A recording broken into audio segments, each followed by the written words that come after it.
시청자 여러분, 한 주간 편안하셨습니까? 얼마 전까지만 하더라도 경제 지표들이 매우 암울했었습니다. 8월 ISM 제조업 지수는 47.1을 기록하면서 시장 예상치였던 47.5를 하회했었잖아요. 7월에 46.8에서 소폭 반등하긴 했어도 7월에는 허리케인 베릴 같은 일시적 요인이 영향을 미쳤을 것이다 라는 평가가 있었기 때문에 시장은 당연히 8월 ISM 제조업 지수가 반등할 것이다 라고 생각을 했었는데요. 생각처럼 반등을 주긴 줬습니다만 반등폭이 너무 작았죠. ISM 보고서에서는 연준의 통화 정책과 대선 불확실성으로 인해서 기업들이 자본 투자 집행을 꺼리고 있고 수요가 약한 상황이다라고 평가했습니다. 그리고 나서 발표됐던 고용 지표는 그야말로 최악이었죠. 물론 8월 고용은 반등하긴 했어요. 근데 6, 7월 수치가 8만 6천 명이나 하향 조정됐고요. 임시 해고는 줄었지만 비임시 해고가 증가하면서 이 고용 시장의 질적인 면도 악화됐습니다. 당시 3개월 평균 취업자 수는 11만 6천 명에 불과했었는데요. 특히나 이 광해 실업률인 U6가 7.9%로 최근 사이에 이 사이클 중에서 최고 수준을 기록했습니다. 이 경제적인 이유로 파트타임 일자리를 구한 사람들의 수가 빠르게 급증하면서 경제 전반의 펀더멘탈이 약화되고 있음을 여실히 보여주고 있었죠. 그러다 보니까 시장에서는 어때요? 경기가 급격하게 위축될 수 있는 경착륙 위험을 걱정하기 시작을 했고, 통화 정책의 초점은 물가에서 고용, 즉 경기로 이전되면서 빠른 금리 인하의 필요성이 강조되기 시작했습니다. 그래서 어떻게 했습니까? 결국 9월에는 50베이스 포인트의 빅컷이 단행됐죠. 하지만 말입니다. 이게 다시 뒤집혀 버립니다. 10월 첫째 주에 발표됐던 고용자 수는 25만 4천 명으로 서프라이즈했습니다. 뿐만 아니라 이전 숫자 개선은 시장 참여자들을 더욱 놀라게 했었는데요. 아시다시피 7월에는 허리케인 베릴이 영향을 주었다면서 11만 4천 명이었던 것을 8만 9천 명까지 일자리가 줄었다라고 평가를 했었잖아요. 그런데 실업률도 4.3%를 넘어서면서 경기 침체 우려를 자극하지 않았습니까? 그랬던 7월 지표가 돌연 14만 4천 명으로 개선이 돼버립니다. 8월 수치도 16만 명으로 증가를 했죠. 10월 초에 발표됐던 고용 동향을 계기로 이제 다시 시장은 미국 경제가 여전히 뜨거운 상태이고 11월에 추가적인 빅컷은 고사하고 지난 9월에 연준이 빅컷을 단행했던 것은 이거 치명적인 실수였다라는 주장까지 나오기 시작했습니다. 참 이상하지 않습니까? 언제는 50베이스 포인트 빅컷이 필요할 정도라더니만 하루아침에 고용시장이 뜨겁다고 느낄 정도로 시장을 들었다 놨다 한 이유 말입니다. 분명 허리케인의 영향을 받아서 8만 9천 명까지 하락했던 일자리 수였는데요. 갑자기 14만 4천 명이라니 이게 어디에서 뚝 떨어진 일자리였을까요? 올해 고용시장이 갑자기 좋아졌을까요? 그럴 리가요. 오히려 비농업 부분 취업자 수는 18만 명대로 둔화됐습니다. 팬데믹 이후 20만 명대를 계속 유지해왔던 일자리 증가 속도가 분명히 둔화되고 있었죠. 이건 누가 보더라도 고용 추세는 꺾이고 있었다고 볼 수가 있는데요. 놀랄 만큼 개선된 것은 도대체 어찌된 영문일까요? 그 비밀부터 좀 풀어보도록 하겠습니다. 7월에 8만 9천 명까지 줄었던 고용지표가 14만 명까지 개선되었지만 그중에서 3만 명의 일자리는 정부 부문에서 나왔다라는 점에 주목하실 필요가 있겠습니다. 그러니까 공무원을 엄청 뽑은 거죠.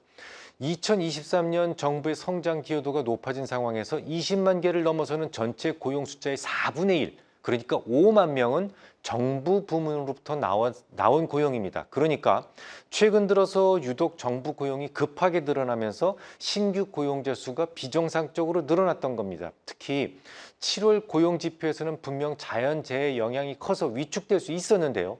이 후행적인 정부 고용의 증가로 인해 급격하게 호전될 수 있었던 것이죠. 정부가 갑자기 공무원 채용을 대폭 늘린 이유는 뭘까요? 대선 때문이죠. 현 정부가 대선에서 이기느냐 지느냐에 가장 결정적인 영향을 미치는 요인이 바로 주식시장이거든요.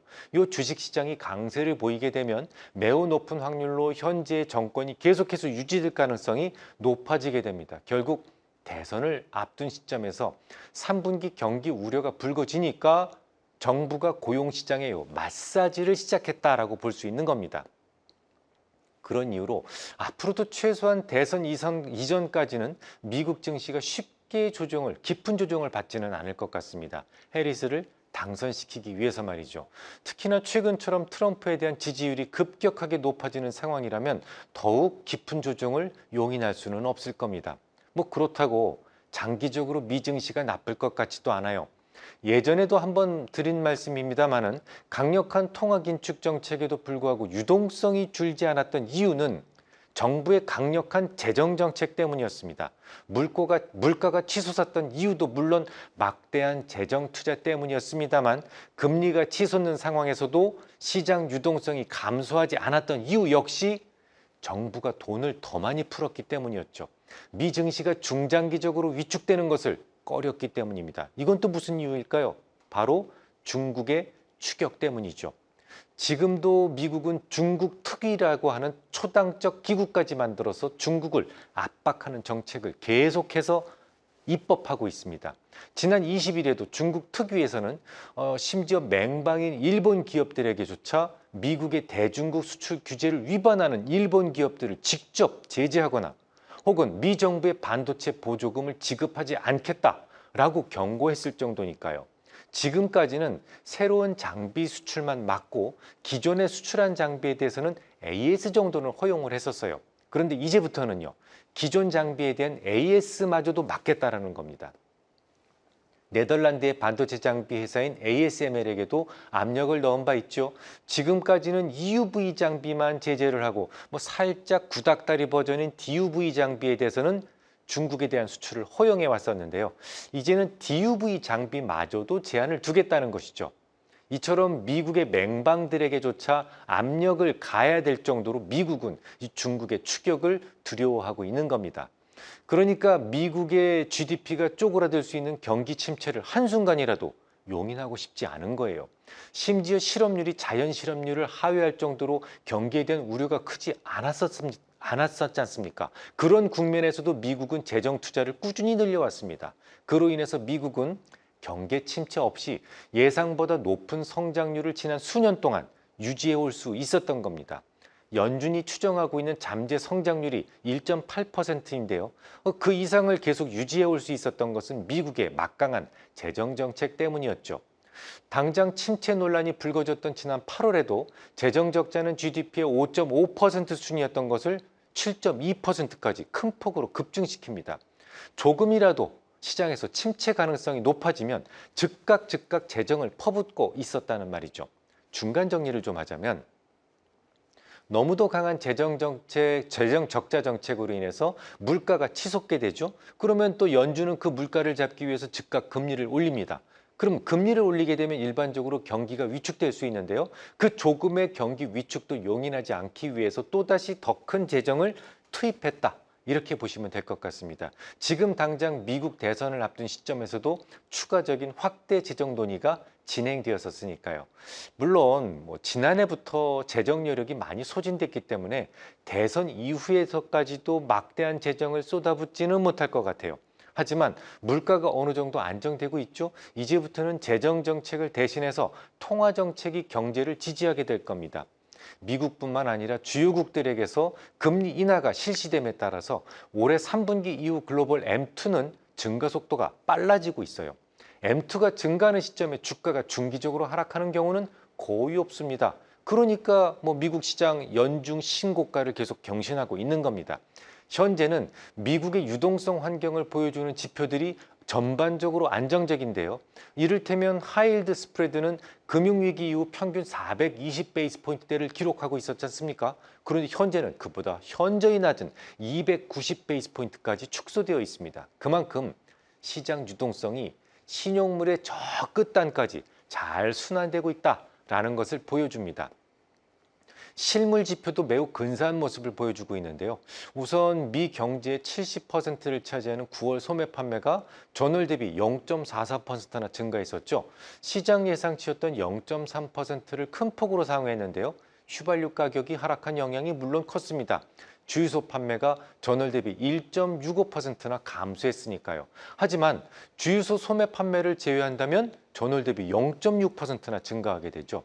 의류와 식음료 등과 같은 비내구재의 소매 판매가 늘어나면서 전체 소비를 주도했던 것이죠. 이 때문에 애틀란타 연방은행이 집계하는 3분기 GDP 성장률이 전망치는 기존의 3.2%였던 것이 3.4%까지 또다시 상향 조정되게 됩니다. 이 9월 소매 판매가 증가한 가장 큰 이유를 뽑자면 9월에 FOMC 회의를 들 수 있는데요. 기준금리를 다소 큰 폭으로 50베이스 포인트나 인하한 영향 때문이죠. 기준금리가 큰 폭으로 낮아지면서 변동금리부 대출에 적용되는 금리도 같이 떨어지게 되는데요. 모기지를 제외한 일반 소비자 신용 부분에서 소비 여력이 늘어날 수 있었던 것이죠. 게다가 앞으로는요, 휘발유 가격이 2주 정도 선행하는 WTI 선물 가격이 하향 안정되고 있잖아요. 그래서 앞으로는 휘발유 가격이 좀 더 하락할 여지가 좀 생겼습니다. 연말 소비 시즌을 앞둔 10월에도 소비가 제법 강인함을 유지할 수 있을 것으로 전망되는 이유입니다. 하지만 그럼에도 불구하고 시장 심리는 여전히 차갑습니다. 이 대형 펀드를 운영하고 있는 전문가들은 곧 미국 경제가 침체에 빠질 것이다라는 생각들이 여전히 우세하거든요. 헤지 펀드 등 이 먹이 사슬의 최고위에 있는 펀드 매니저들이 하강 리스크로부터 포트폴리오를 보호하는 것에만 너무 집중했답니다. 그 바람에 두꺼운 꼬리 리스크, 즉 지속되는 강력한 랠리에 대비하는 걸 소홀히 했다는군요. 쉽게 좀 말씀을 드려서 사람들이, 그러니까 펀드 매니저들이 주가가 하락할 것이다라는 믿음이 너무 강했대요. 그래서 주식 비중을 충분히 가져가지 못했고 주가가 상승하는 과정에서 제대로 된 수익률을 방어하지 못했다. 뭐 그런 말입니다. 실제로 매크로 펀드가 지난 3개월 동안 S&P 500 지수 대비 무려 7.3%포인트나 뒤처졌는데요. 달랑 석 달 안에 7.3%포인트나 뒤처진 것은 과거에 비해서 꽤나 극적인 상대적 약세에 해당됩니다. 그러다 보니까 최근 월가에서는 포무라고 하는, 그러니까 Fear of Materially Underperforming, 이런 말이 유행이 돼 버렸는데요. 증시 벤치마크 수익률에 현저히 못 미치는 퍼포먼스가 되지 않을까 하는 펀드 매니저들의 이런 공포 심리를 의미합니다. 이렇게나 투자 심리가 차갑게 유지되었단 말이죠. 그러니 증시는 연일 역사적 신고가를 경신할 수 있었던 겁니다. 기억하시죠? 지난주 방송이요. 실물 지표는 건강하고 심리 지표가 다소 차가울 때 주가는 강력한 랠리를 기록한다라는 말씀을 드렸었습니다. 물론 언제든 단기적으로 조정은 좀 있을 수 있어요. 특히 경기가 멀쩡한 상황에서 금리 인하를 지속한다면 물가는 다시 언제건 살아날 수 있습니다. 사실 저는 9월 PCE 가격 지수가 조금 걱정스럽긴 합니다. 만약 지수가 대선 전 이후로 약간의 조정을 받게 된다면 PCE가 조정의 트리거가 될 가능성이 있다라고 생각을 해요. 이유를 간단하게 설명을 드리죠. 자, CPI와 PCE의 가장 큰 차이는 주거비에 있습니다. CPI에서 주거비 항목의 비중은 36%나 되고 근원 CPI에서는 주거비 비중이 45%, 거의 절반을 차지해요. 반면에 PCE에서는 주거비의 비중이 달랑 16%이고 근원 PCE 가격지수에서의 비중은 고작 19%에 불과합니다. 5분의 1이 안 돼요.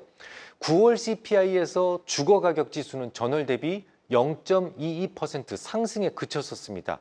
드디어 끈적끈적했던 이 주거비가 잡히기 시작했다는 말인데요. 하지만 그럼에도 불구하고 근원 서비스 가격지수는 전월 대비 0.36%나 상승했다는 점이 문제가 되고 있습니다. 한마디로 그 끈적끈적했던 주거비는 겨우 잡혔는데 아니 난데없이 다른 물가가 상승했다는 겁니다. 그런데 제가 지금 조금 전에 뭐라고 말씀드렸어요? PCE 가격 지수에서의 주거 비중이 상대적으로 더 낮다라는 말씀을 드렸었잖아요. 당연히 PCE 가격 지수의 상승세가 CPI의 상승세보다 더 강할 수밖에 없습니다. 이미 거론해 드렸듯이 연준이 중요하게 참조하는 지표는 CPI가 아닙니다. PCE 가격 지수입니다. 만약 저의 생각대로 근원 PCE 가격 지수가 전월 대비 0.2%를 훌쩍 웃돌게 된다면 연준이 금리 인하를 중단하거나 혹은 다시 금리 인상을 시작할 수도 있다라는 걱정거리를 만들 수 있어요. 다만 설령 미 대선 전후로 조정이 시작된다고 하더라도 그 조정폭은 뭐 15% 이내일 겁니다. 앞으로도 그럴 거예요. 장기적으로 주가는 폭이 좁은 조정 그리고 큰 상승을 반복하게 될 텐데요. 물가가 다시 상승하게 된다면 잠시 시장의 걱정이 커지겠지만 그것마저도 경제가 살아나는 징후를 보이면서 주가는 다시 상승으로 전환될 수 있거든요. 유동성 확장이 경제 지표에 미치는 시차를 고려한다면 연준의 B컷 이후 대표적인 경기 선행지표 중에 하나인 ISM 제조업 지수가 곧이어 반등을 개시할 거고요. 이후 2, 3분기 정도 이내에는 경기가 확장 국면으로 돌입될 가능성이 높습니다. 그리고 중국도 가만히 있진 않죠. 최근 유동성 확장 정책을 위해서 재정 정책과 통화 정책을 연속적으로 쏟아내고 있지 않습니까? 아직 정확한 원인 치료가 아니라지만 적어도 소비 진작을 통해서 균형이 이탈한 수급을 조금이라도 단기적으로 잡을 수는 있습니다. 주말에 나왔던 중국의 3분기 GDP는 4.6%로 발표됐어요. 9월 중국의 소매 판매는 전년 동기 대비 3.2% 증가하면서 예상치 2.5%를 크게 상회했고요. 9월 중국 산업 생산 역시 전년 동기 대비 5.4% 증가하면서 예상치였던 4.6%를 상회했습니다. 그러니까 중국도 전반적으로 경기 부양책에 대한 기대치가 높아지고 있는 상황입니다. 그리고 4.6%가 이 중국의 경기 침체기에도 나올 수 있는 성장률이다라는 점이 놀랍습니다. 만약에 중국의 재정정책과 통화정책이 침체를 조금이라도 좀 털어낼 수 있다면 미국을 좀 더 빠른 속도로 추격할 수 있다는 말이 되겠죠. 결론을 말씀드리겠습니다. 현재 미 증시가 침체에 빠질 듯 말 듯 하면서도 결국 쉼없이 강세를 이어가는 이유가 있습니다. 단기적으로는 미 대선 때문이었고요. 장기적으로는 미중 간 패권 전쟁이 가장 큰 요인이다라고 생각이 됩니다. 미국 입장에서는 달러를 지키기 위해서는 중국을 크게 능가하는 거대한 단일 시장을 유지할 필요가 있기 때문이죠. 중국이 맹추격을 해오는 상황에서 미국은 속히 달아나야만 하기 때문에 경기 침체를 용인하기 어려운 겁니다. 그래서 제가 2, 3년 전부터 이 방송을 통해서 이번 대세 상승은 6, 7년 이상 지속될 것이다 라는 말씀을 드렸던 겁니다. 제 생각이 맞다면 아직도 4년 정도 남아 있어요.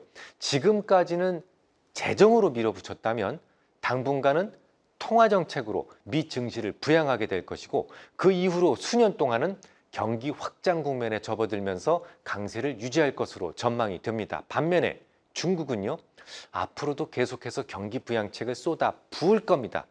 결국 하지만 과거의 일본처럼 잃어버린 수십 년을 겪게 될 거예요. 미국의 압박으로 인해 잔뜩 꼬여버린 공급 초과 상황을 풀어낼 수 있는 열쇠가 이 세상에는 존재하지 않기 때문입니다.